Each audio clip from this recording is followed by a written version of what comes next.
Hi Fraser, great to have you with us this afternoon, and thanks for your time. We're just picking up again after the session we had earlier in the year, looking at design thinking for entrepreneurs and in entrepreneurship, and really delighted to have a chat with you to follow up on that.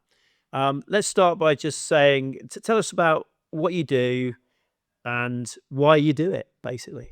Okay, yeah, thanks. Hi, my name's Fraser. I'm a senior design academic at the University of Dundee. Don't pa- Probably with nearly 30 years of teaching, research, and consultancy experience. I run two programs at top postgraduate level.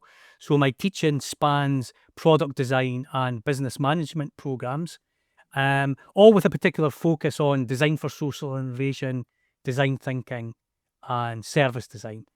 It's probably fair to say I began my career as a mechanical design engineer, which kind of naturally led me to roles focused on product design and development. But over a particular period of time, I felt like my interest started shifting more towards understanding how innovation happens or occurs within organizations. Um, Specifically the sort of the processes, the strategies, and probably most importantly, the sort of kind of the human factors that drive ideas and innovation forward. And that curiosity really led me to things like design thinking, which I really now embrace as both a sort of mindset and a kind of practical approach for kind of creative problem solving. So I'm really passionate about design thinking. I see how it supports not only the sort of creative practice, but also how it now could empower businesses, entrepreneurs, as they sort of navigate that kind of complexities of bringing an idea or a business into the marketplace. Yeah, and this is really the nub of what we want to talk about today, and this is the bit that really excites and interests me as well. The application of design thinking into that entrepreneurial process, and the development of an idea into an impactful offering. And you mentioned in there social as well, which I think is really important. I think when we often look at entrepreneurial outcomes, we think of just the money, and that, but actually the impact of that product, that service or whatever it can be so broad, that it's not just necessarily financial, it can be social and environmental, etc. So let's talk about, you mentioned there was a point in your career where you sort of moved into that space. Was there a trigger at all for that, or was it just a gradual realization to move into the sort of application of this into the entrepreneurial space? Yeah, good question. I would probably say it actually came, funny enough, when I look back, it came from probably a coach and a mentor who was really excited about my expertise at that particular time as a product designer and as an engineer. But for some reason, we just started to think a lot more holistically about problems and organizations, and there was just something that really fascinated me just about those, just the sort of people behavior, yeah, and just like how things actually happen. And everybody's got expertise and a skill set to make products or services and experiences, but it's when you're setting up a business or you're particularly around a new product innovation, you can't, it's not just about sitting in a silo. You've kind of got to work with other people, in order to make that happen, whether that's, manufacturers, other business professionals, marketeers, or whatever.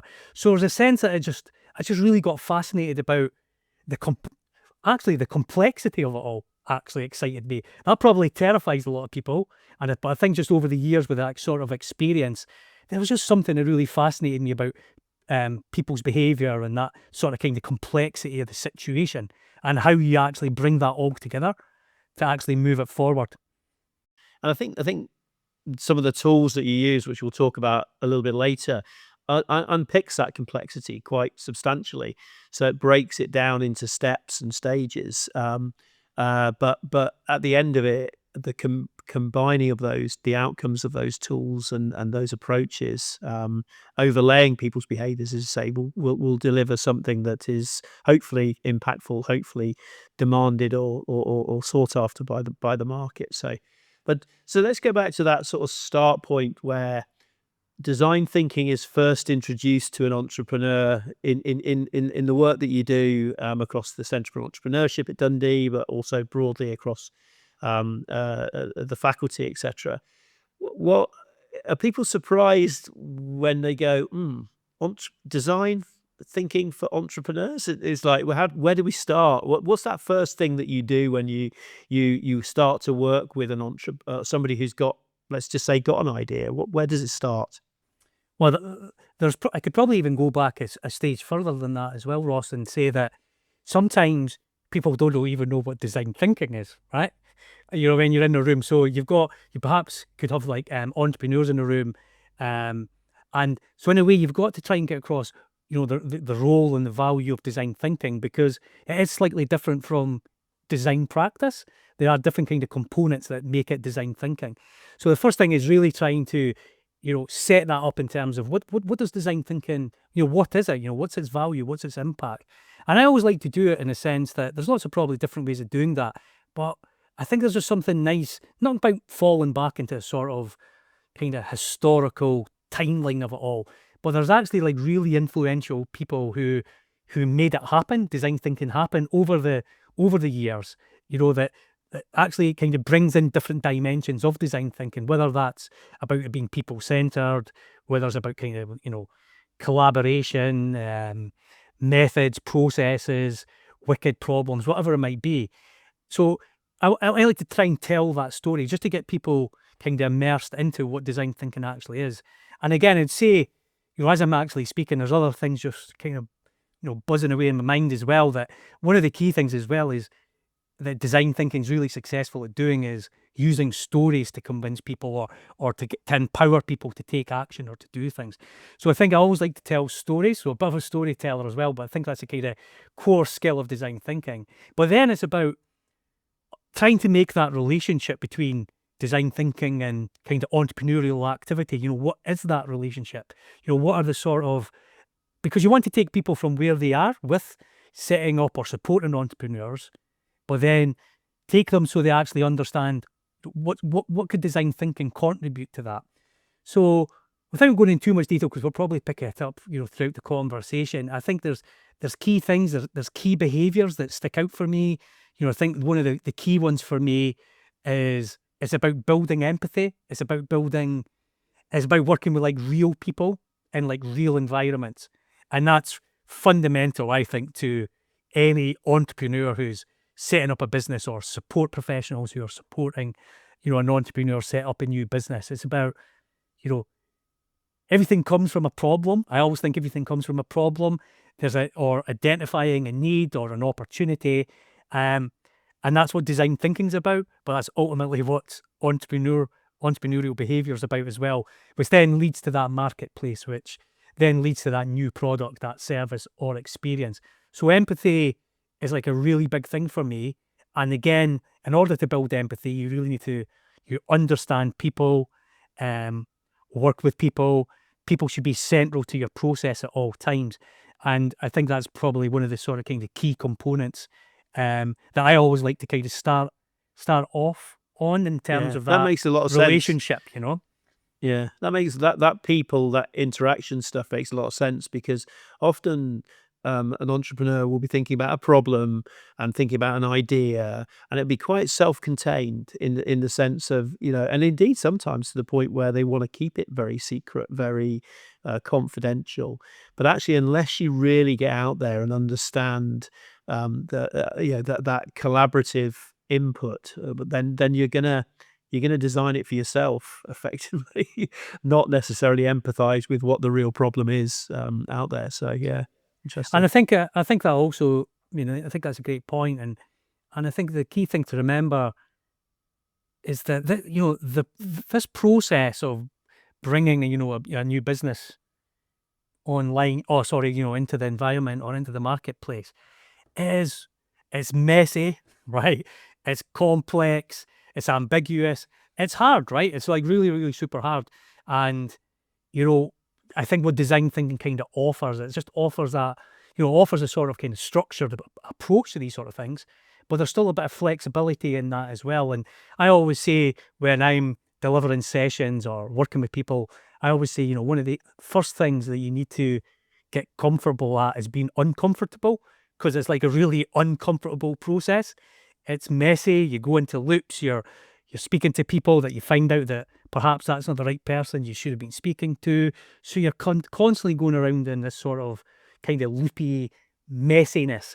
But it's about embracing that messiness and just trusting the process and saying, if I trust this process, take it through these stages, get the advice when I need it, speak to the users when I need to speak to the users, prototype, iterate, test when I need to.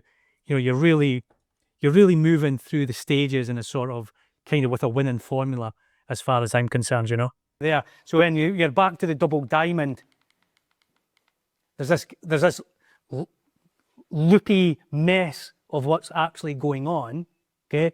But then there's a moment in time where you'll just go, that's it now, through all the different methods that you're actually using. So sometimes when they came to like my studio, each student project or group would have like a whole kind of wall like this, and they would have all this work on the wall, all the different tools and methods. And right at the very end, they could probably get like a bit of like red string and go do, and then that's like their whole business model, their product, their service, whatever they're actually delivering. And then they can actually then tell that whole story behind it, okay? Yeah, that's really interesting, because I think back to the session that we had, and I know a bit about design thinking, but not an in-depth knowledge of it. And one of the things that I felt was this this letting go and allowing it to be messy and allowing it to proceed and flow in different directions. And that was very liberating, actually. I have to say, for somebody who likes to see where things are going to end up, to actually allow myself to not worry about that and just let it go and use trust in the tooling, trust in the process was incredibly liberating and very valuable in terms of progressing an idea from whether it's a perception of a need or an idea or whatever into something that's tangible and meets a need. So do you ever get sort of looks of what's the word, disbelief of there's a process that we can do here? It's like, because it's sometimes people go, well, it's my idea, I've got this idea, I've got this business, I'm just going to do it. But actually you start to unpick that and it's like, maybe I haven't thought that deeply about it. What sort of reactions do you get when from the students and from the staff in the space? How do they engage in this process? Yeah, it really depends, isn't it? It depends on who you're actually working with. I would, and it depends on how you build it up. It's how you empower people to actually take it on board and actually move forward with it. As a sort of kind of direction of travel. You'll get students, you'll get businesses who will they want to get it, they want to learn, they actually see the tools being like really, really useful and supporting how they transition from one stage to the next in terms of kind of like bringing their business to kind of fruition. But again, of course there's going to be people who are skeptical. Oh, you're showing me a visual diagram of this, and so there's so many things going on in order to make that really happen, from facilitating sessions, using some great real world examples, case studies, and saying, hey, you're working in this area, but they've used this kind of similar process to get to that point. So it's about using those sort of real world examples as well. And the way I like to probably to facilitate the sessions around this is just giving them, they're entrepreneurs, right? It's about giving them it's about creating that sort of scaffolding or that kind of support system to say, you know what, you might use this tool and it might not work. Okay, you might never use it again, but you've got it here. You understand that there's different tools and methods you could use at different stages, and it's about what's in your toolkit. When do you need to use that? Because I could be sharing it at this moment in time, and the entrepreneur might 5 of the entrepreneurs in the room might not be ready for it right then. And so it's about having that sort of discussion as well, and and setting up the session so that they know that, hey, this is something I'm looking at now, but I'm perhaps not ready with my business, but I know I could definitely come back to that at some later point, and then pick it up again, and then readily apply it again. And I I'm think, seeing that. yeah, Yeah, I'm seeing that quite a lot across entrepreneurial teaching and mindset development. The idea of running a course of 12 weeks or whatever, and that's job done, is becoming quite obsolete, in the sense that you providing people with the tools and giving them a chance to try them, knock them around a bit and see, and then putting them on the shelf so that they can come at the point they need it, and then supporting them in that sort of mentorship way is becoming, it's almost on demand type of sort of setup there, becoming much more the approach that is delivering results. So I guess getting them to remember there's a tool for that, which I remember I can go and revisit it, and then helping them and supporting them through that is really, really important. So at the point of need, so. yeah, yeah, absolutely. But and I probably never really answered to answer your question in another way as well. I have come across groups of students, groups of businesses, entrepreneurs, different types of businesses who are really skeptical of it as well. It's like, because one of the things about design thinking, it's what we've always got to remember is there's a moment in time where you're discovering things and working things out, but then you've got to change your mindset a little bit. Then it's about actually like delivering and developing the product or the service. So there's kind of different kind of thought patterns that are actually happening at kind of like different stages. So some people are skeptical because design thinking is, especially in the early stages of the process, it's quite freewheeling a bit, and some organizations, perhaps some like kind of businesses, larger businesses or larger organizations, are a bit skeptical to it because perhaps they're looking for more kind of quantifiable data, at that moment in time, saying, how much is back to finances again or is back to something else, rather than having that sort of, hey, we're kind of exploring at this moment in time. We're looking at markets. We're looking at, have we really got the right are we really working on the right problem, or whatever. So there are people who are skeptical. Some people see it perhaps, it's beginning to be even oversimplified, perhaps. So it's, there's different dimensions to, how people actually kind of pick it up and kind of readily apply. And I totally get that as well. These are like really, I'm working in design school, right? So they're always going to go quite like designerly, right? Well, when we do it with like entrepreneurs or other business professionals, you've got this sort of model in design, and one of the 8 guiding principles of prototyping is that you can sketch, right? Everybody could sketch, and don't be scared to kind of sketch or draw. So sometimes you got them where it's a bit of like flip chart paper, and people are just like sketching the scenarios out, the solution. I guess, I mean, picking up on that, it's these tools stretch across I'd say the entire entrepreneurial journey, or a significant chunk of it. So we're not just talking about designing a product within a business or whatever. We're talking about all of the facets that an entrepreneur needs to think about and drill into to get kind of the best possible outcome. Almost remove some of the guesswork in a sense, validate and all the rest of it. So maybe we could talk about a couple of tools that you might use in, say, the early stages, and then those that as you move forward into sort of maybe the later stages. What are short of saying what are your favorite ones, but I'm sure you do have favorite ones. But let's think about the impactful ones, the favorite ones, the ones that maybe catch people out and go, wow, that's taking me somewhere which I didn't think it was going to take me. Any thoughts around that? Yeah, absolutely. Just before actually jumping into the actual the some of the tools and methods, I think probably one of the most important part of design thinking, whether that's in an entrepreneurial sense or whatever, just a kind of creative practice sense or whatever it might be, is you've got to have a good process model, right?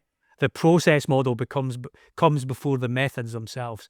So, for over probably the last, easily the last 20 years, I've always used the innovation process model called the double diamond, which was developed by, Collie, a friend of mine I was lucky enough to work on a module with, who actually designed and, with colleagues at the Design Council, came up with the double diamond process model back in, I think it was 2005.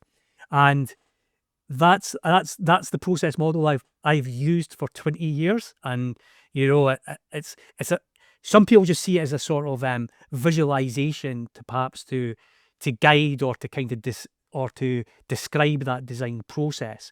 But for me, it's a lot more, So just, if I could just mention that very, very quickly, the double diamond, because, this is about, if you start any project and, the problem you've got is really well defined, it's pretty much a straight line to delivering a product or service, or whatever that delivery present at the end might be, okay? Or packaging up and then delivering that. But when we talk about some of the sort of the wickedness or the complexity of the problems that people are trying to address now, we would always say, even if you've got that well-defined problem, jump back a stage, start to question things a little bit more, okay? Question things, go out, speak to people, use some of these tools and techniques to kind of diverge out. So you actually, with the double diamond, you jump a step back, you diverge out, you're doing some user research, you're gathering data, you're speaking to people, keeping people central to that design process at all times. And that's eventually when you then converge back down to the middle point again. But what you've now is you reframed your design problem, you've defined your problem space, and then you're able to then open up again to start, coming up with different ideas, how you might address this problem. And I always say you could end up with like 4 or 5 different ideas. And sometimes what a lot of students and entrepreneurs don't know is that they're not actually all different ideas. They could actually just be different features of the same idea. So it's about how do you actually then connect those different ideas again as you kind of diverge out to eventually then converge back to actually create that sort of kind of final product, service, or solution, or whatever that might be. Because there's a richness to that, isn't there? There's a richness that you're creating in diverging, diverging again. As you say, it could be more features or more appropriate features or whatever. That's really interesting. Yeah. And the key things really, just, and I'll finish off there really about the double diamond process model. It's you end up with like you end up with a one diamond, which is diverging, converging, which is the first diamond. And I always like to think about it, that's the phase where it's about the entrepreneur designing the right thing, right? So it's a whole problem space. Whereas the second diamond, when you diverge and converge back, this is about, I always say, it's about designing the thing right. So there's two different thought patterns going on there, designing the right thing and designing the thing right. So within that whole process, coming back to your question really, because I've never really answered your question, is that there's then methods that I would apply. And I would say I do have favourite methods, and I would probably say everybody should probably have about 10 to 12 top methods in their kind of their designer's toolkit, or whatever you might want to call it. And I'd probably use perhaps 4 or 5 in the first diamond to then use 4 or 5 in the next diamond. And they've got to be used I would argue that they've got to be used at particular times in that process in order to get the right things, the right information from them. So just very, very quickly, we could perhaps come back to this, Ross, but, one of the methods that, and interestingly, I think I used perhaps during the workshop, I think I introduced perhaps maybe like 2 or 3 different methods as part of the front stage or the early stage of the process. And one of them was, I don't even think it was a method. I think it just asked a series of questions. And even those series of questions, it's quite staggering sometimes how perhaps an entrepreneur has not actually thought about some of these questions. And I think the questions I had, there was, if I remember correctly, I think there was 4, and it was just all about scoping the problem or scoping the challenge. And I think I asked the group to think about, what do we know? What don't we know? What we think we know, in terms of, what are our assumptions about this project, and what do we need to find out? And it was astonishing to see that a lot of people, and this is probably one of the biggest sort of support mechanisms needed sometimes working with entrepreneurs, is that sometimes they come with lots of assumptions, right? They're assuming things because, right, a huge number of assumptions, because what they're really excited about is the solution, right? They're interested in the product, the service, the experience. And I think I just threw out I wasn't even a tool at that point. I was just saying, hey, have you thought about this? And it was great just to see the teams then just kind of saying, mapping some things out in relation to the sort of project brief I gave at the day, which was just quite generic at the time. But one of the key methods we use really very early on, and to be honest, it came from a colleague again, who introduced it to me, and because I don't think it's really well written about, or and it's a method that we call, which is actually, it's a 2x2 quadrant, and it's called the purpose primer, and it's just a really quick and easy way to make some initial thoughts and assumptions related to your project, but it does provide a bit of strategic context around the project as well. But it also nurtures a sort of shared understanding. So a lot of the tools that we use in design thinking, especially in the first diamond, I would say, an entrepreneur could sit down in silo and do it themselves, but they could easily just introduce this tool and have people getting onto the same page and understanding things in a really quick way. And basically those two quadrants, they're made up of stakeholders. One quadrant's about stakeholders. Who are we working with? Who do we need to work with? Who are we designing for? Another quadrant's about challenges. What is the challenges that, what do we need to address? One's about vision, right? What does success look like? And I'm astonished when I speak to people and people say to me, but Fraser, we've just started a project. We're just in the early stages of our business. I don't know what success looks like. And it really takes me back. And I always say, wow, you must have an idea of what good looks like. What does success look like for your business? You must have an idea of that. But you'd be really surprised the amount of times that perhaps entrepreneurs haven't really thought about that, because they're stuck again, perhaps in the problem phase, or they're stuck on the actual idea itself. And then the final quadrant, very early on, is this idea of impact. I mean, how will you actually even measure success going forward? Okay, and people are always fascinated with this tool, because they say, wow, Fraser, this has come really too early in my entrepreneurial journey. And I'm like, really? Has it? Let's look at it now, because you can look at it right at the start of the process, but what you're working towards, vision and impact, is perhaps at the end of the process, but you should be looking at the start of the process. Okay, so that's a great method, and that's just really a method where people get together. You've got your project, which kind of sits in the middle of that sort of quadrant, that we call it the purpose primer, and it just allows you to say, really, let's think about our stakeholders here. We're not talking necessarily about users. We're talking about everybody who's got some sort of, they could contribute to moving this project to being to be a success. So that's one method. So title, it could be 2, 5, 10 years down the line. So Ross's example, guy did something but never really came to fruition for 3, 4 years, right? You can think ahead as well. Headline, hook the reader, put the challenge in with a bit more detail. You already might be reframing it. Describe the problem, right? The difference that has been made. Getting you back to that, what's your impact, right? Might be a quote from someone on the street, tourist, someone from the council, some sort of visual. Don't know what this was about.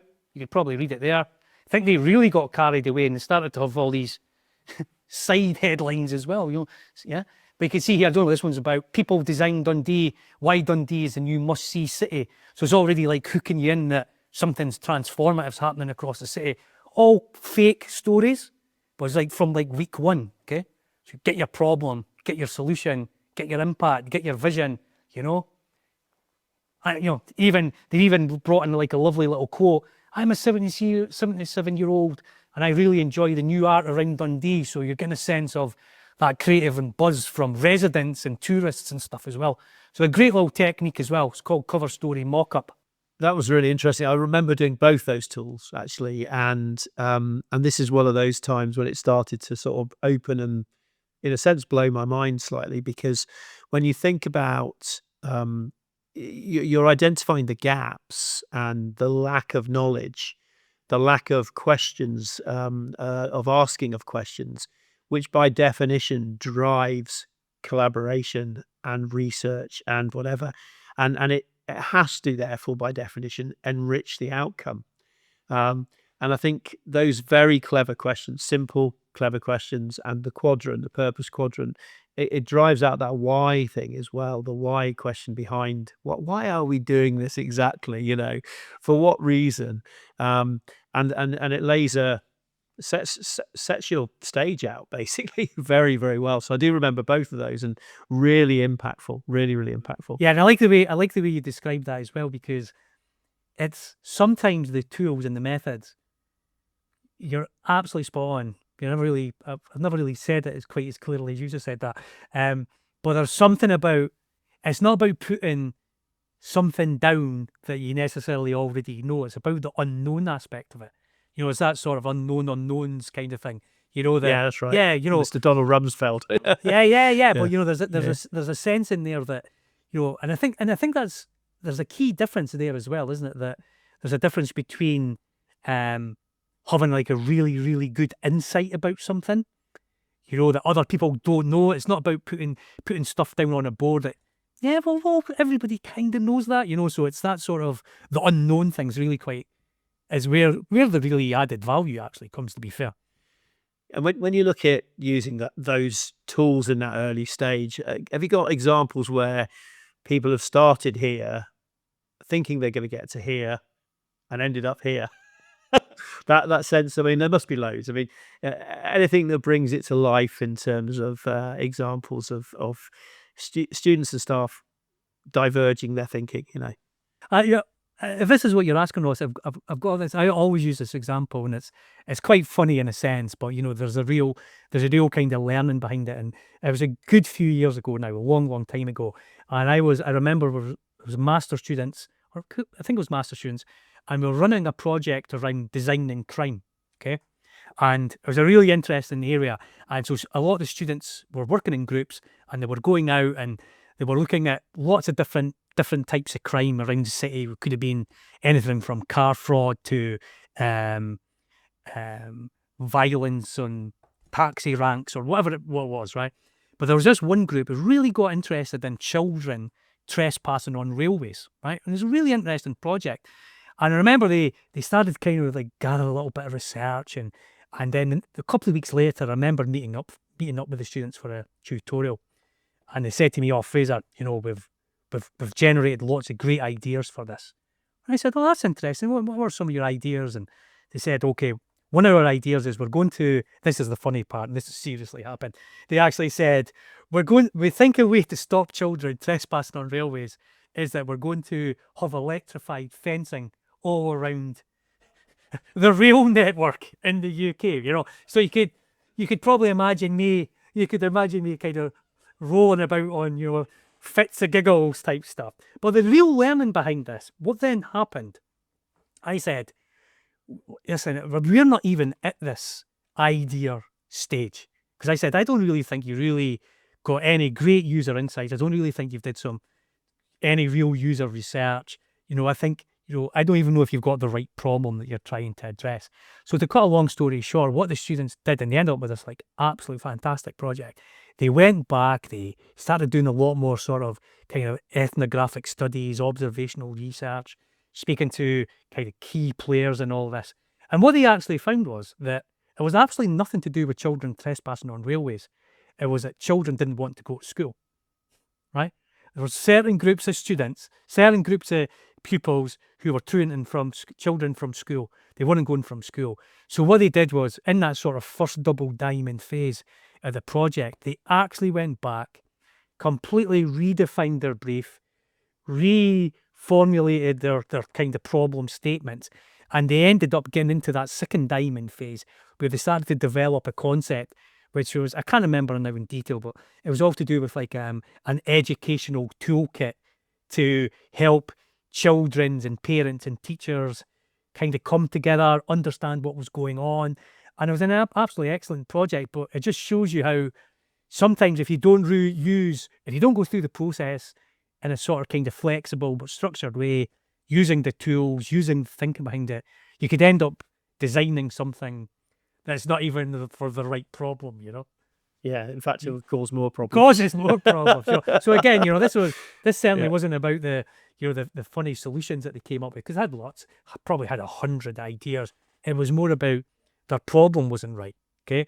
In the first place. So it's about, and I think that's the key thing for me, especially working with, entrepreneurs in the early stages, is about, yeah, of course it's other problems and challenges kind of exist around, you've got a product, there's poor interaction because you've not really did any user testing or iteration, there's no loop to it or feedback loops in that process. But you've got to be working on the right thing in the first place, that's key. Yeah. And Jonathan Ball, who actually created the double diamond, he then worked with his company called What Could Be. It's like a kind of strategic agency down south. And they kind of came up with the design thinking canvas. So you've all probably heard of things like, like the business model canvas. You've all heard of that. Have you started to use the triple bottom line canvases for your business? No. So as much as there's a business model canvas, if you search around, you get one for the environment and you also get one for society. So when you're thinking of your business, you're not just thinking about business segments and stuff, you're thinking about the environment, you're thinking about people in society as well. So you want to maybe check out the triple bottom line canvas tools as well. But Jonathan kind of came up with this canvas tool here, right? And this is what one of my entire modules is based on this canvas, right? So you can see what we've done. You might not be able to see it here because it's a bit light. Right in the middle here is the double diamond, okay? And what happens is the purpose primer, it's up there as well, yeah? The purpose primer bookends the double diamond process. So if you look at the left-hand side, you've got people and challenges, right? Which is what you've just done. So you could imagine if you started your project off and you say, okay, here's our people, here's our challenges.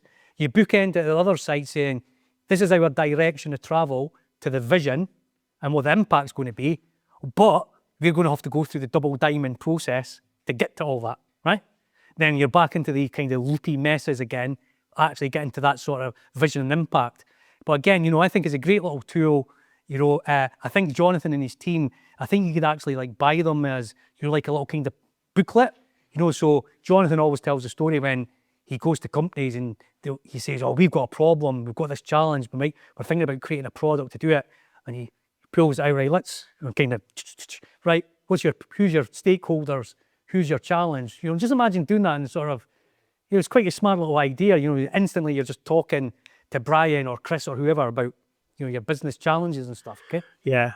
I mean, that's sort of my thinking. If you've designed, if you're not focusing on the right problem and really understanding it, and then, yeah, you are in big trouble there. So, okay, so with 5 or 6 minutes to go or so, just want to sort of, because this is such an amazingly interesting, vast area. We could talk all day. But I want to sort of talk about where can the students so what we're designing this to support entrepreneurs and residents, people who work with students like yourself, who clearly don't have the depth of knowledge. But if you're working with colleagues who are out there helping students to evolve, where would you encourage them to look to find resources that will help this? I mean, clearly there's a need for programs to be set up or students to be encouraged to do these design thinking approaches. But are there resources out there that people can find and get? Any thoughts on that? Yeah, definitely. I would probably say there's probably maybe perhaps 2 or 3, but probably even 4 things that kind of spring to my mind. I would say one of the ones I use is it's kind of like an online platform called it's called the Luma Institute, and that offers some great design thinking methods and tools. to solve problems, or to support, the idea of, taking a problem and working it right through to delivery. So I definitely think, Luma Institute's a great place to start. They've got some great videos, great instructions. They link it to like real world context. They've got real world case studies. So that's a great place to go. Over the last probably, perhaps the last kind of 5 to 10 years, I think, one of the sort of, lots of people will be aware of, IDEO, who are like, they're a well-known design and innovation consultancy, and they now have, I think it's called IDEO. They do quite a lot of kind of short online training courses. I think they're, you could set them up at your own, you could work towards them at your own pace. Lots of training courses, especially for professionals. They do, I think some of the courses last perhaps like 5 weeks, but it's all around designing strategy. It's about human-centered systems. It could be about services. And I think you could even work towards doing them over a combination of different years, and then even get accredited for doing some of these things as well. I think is a good thing. Yeah. Yeah, but I would also say just, there's also some fantastic open source frameworks and toolkits. The one that springs to mind, I think there's one from Nesta called I think it's the Nesta DIY toolkit. And I think, going back to how I probably introduced myself right at the start, they've got some really quick and, I don't want to say quick and easy, but the way they've kind of mapped out some real social innovation tools that people could really pick up and like readily apply. And then the final thing I would say, that, I mean, they're actual probably training packages, online resources and stuff. But I'll tell you, one of the best ones is actually approaching people that who do these sort of things, because people like to be asked, their opinions, right? Sometimes the answer's in, it's in a training course, right? It's in a textbook. But if you can really come back to the essence of design thinking anyway, it's about people, right? So I would actually say, reach out to people, very occasionally. If somebody reached out to me and said, Fraser, I've been at your workshop, or I've read a paper or listened to you talking about it, could you have a chat about this? Sometimes you feel quite honoured about it. So sometimes people generally say, yeah, I'll find some time to chat to you about it. So definitely the people connection as well. Go out and speak to people. Ask a friend of a friend will know, another friend of a friend and stuff. And yeah, so definitely could pick things up that way. That's absolutely fantastic advice. And so what we'll do is we'll put the links to those things in the description of whatever we end up with, and then if people wanted to get hold of you, LinkedIn, or what's the best, easiest way to get hold of you? Is it just because how busy I am nowadays? With just teaching and all the research projects are going on. My preference is always send me an email. Send me an email. So we'll share that out there as well. So yeah, share my email, because what we're trying to do here is encourage the adoption. So I think if we look at this last half an hour, 40 minutes or so, we're looking at how do we make the case for design thinking in entrepreneurship, within the entrepreneurial journey. Case made, absolutely clearly case made from what we've discussed here. And certainly my experience of the session that we had of being immersed in that was truly incredible and really changed a lot of my thinking around that. It was almost like, I don't have time to do this. I don't have time not to do it. Which is really important. So I want to say thank you very much for your time today and earlier in the year, and not just for what you've told us, but the enthusiasm and the pitch that you just made. Anyone who works with students on entrepreneurial thinking, entrepreneurial journees, they need to be engaging with this kind of material, absolutely, or engaging with the people who know how to do it as well. So that's fantastic. Thank you very, very much for your time. If we had more, we could talk forever, but I really appreciate it. And I know our paths will cross soon. So thank you very much. Thank you for taking the time to listen today. If you've been inspired by what you've heard, please head over to LinkedIn and search for The Connected Network. That's connected with a hyphen, and join our community of like-minded people. You can also access our resource centre and discussion threads under the Connected Brew platform on the Community Lab. The Connected Network podcast has been made possible through funding and support from the Scottish Funding Council, the Challenges Group and Podplistic.